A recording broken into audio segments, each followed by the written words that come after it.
алайда жут болуп 485 500-жылы жут болот. 500-жылы. Анан 500-жылы жут болуп, анан ошол немеден көчүп чыгышат алайдан.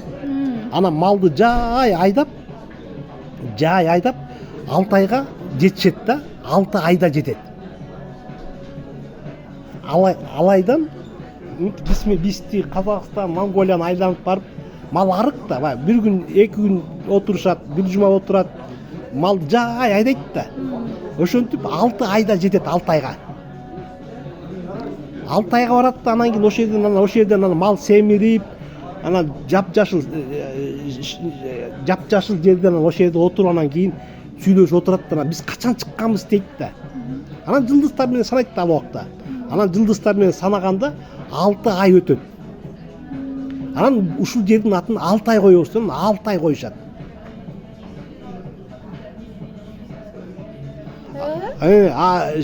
Сибир деген сөздү билесиң да? Ооба. Эмне деген сөз? Сибир. Шибер деген сөз. Шибер. Шибер деген билесиң эмне экен? Шибер ооба. Эмне? Тазалап. Жок, ал шибер деген сөз, шибер көк жайсаң деген, көк майсаң деген сөз, жап-жашыл жерди шибер дейт.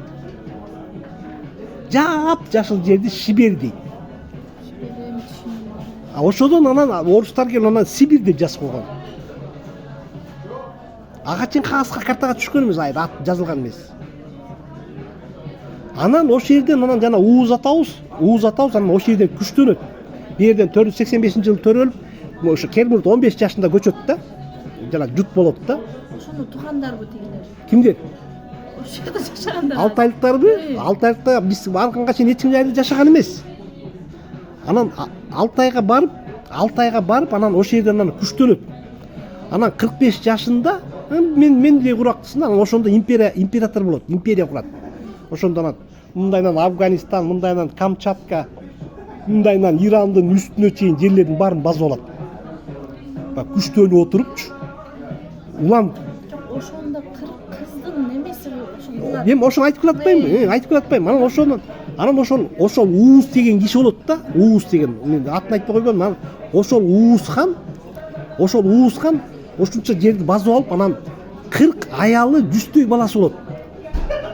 Анан ошодон 40 Ууздан кыргыз болуп кетет. Биз кыргыздар эң улуу баласыбыз. Могу түркмөндөр 39 аялдын баласы. Анан түркмөндүн апасы кайтыш болуп кетет, анын чын аты Калча. Тиги неме багып алат. Түрктүн апасы багып алат. Ал түрк апасынын аты неме? Кызыл Рубин, Лал ханым. Рубинди биз Лалди. Рубинди кызыл. Ошол багып алып, анан тиги багып алган баласын түркмөнүн, өзүнүн баласын түркүм деп эркелетет. Өзүнүн баласын түркүм дейт, тигини түркмөнүм деп эркелетет. Анан тигилер түркмөн болуп кетет. Өзүнүн баласы түрк. Ал неме болот? Ирандын кызы болот. Перс болот. Анан ошонун атынан Турциянын Анатолия деп, анан ошонун ана ватан деп, анан ошол үчүн ошол жактын барды. Ана ватан. Ана ватан. Анан ошо менде мага да кызык болду да. Эмнеге Анатолия, эмнени түшүнөт деп отуруп издеп отурсам көрсө, ошо ана ватан ошо апасынын атынан коюлат. Биякта ата юрт дейт, тиякты неме ана ватан дейт. Ошол анан Өзбектер да ана ватан дейт. алар да ана ватан дейт.